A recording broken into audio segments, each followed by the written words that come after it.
আসসালামু আলাইকুম, আপনারা সবাই কেমন আছেন? আশা করছি সবাই অনেক ভালো আছেন। এই যে বন্ধুরা দেখতে পাচ্ছেন আমাদের গ্রামের কৃষকরা কীভাবে বাড়ির আশেপাশে হয়েছে এই ফুলকপিগুলো চাষ করে থাকে। বন্ধুরা, এই ফুলকপি চাষ করে কিন্তু আপনারা খুব সহজে লাভবান হতে পারেন। বন্ধুরা, গ্রামগঞ্জের কৃষকেরাই কিন্তু বাড়ির আশেপাশে এই ফুলকপিগুলো চাষ করে থাকে। তো আপনারাও চাইলে কিন্তু খুব সহজে কিন্তু এই ফুলকপিগুলো চাষ করতে পারেন। বন্ধুরা, দেখতে পাচ্ছেন বন্ধুরা এই ফুলকপিগুলো, কারণ এই ফুলকপির মধ্যে রয়েছে প্রচুর পরিমাণে ভিটামিন। বন্ধুরা, যা খেলে বন্ধুরা আপনারা অনেক উপকার পাবেন। আমরা নিজেরাই কিন্তু এই ফুলকপি চাষ করে থাকি বাড়ির আশেপাশে। আপনারাও চাইলে কিন্তু এই ফুলকপিগুলো চাষ করতে পারবেন বাড়ির আশেপাশে। তো বন্ধুরা, প্রতি জমিতে কিন্তু এই ফুলকপিগুলো কিন্তু আমরা খুব সহজেই চাষ করে থাকি।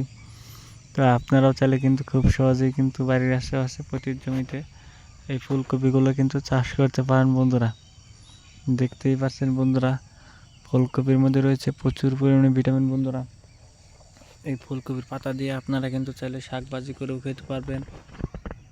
চাইলে কিন্তু আপনারা এই ফুলকপিগুলো কিন্তু রান্না করেও খেতে পারেন। বন্ধুরা, গ্রামগঞ্জের কৃষকেরাই কিন্তু বাড়ির আশেপাশে প্রতি জমিতে এই ফুলকপি চাষ করে থাকে।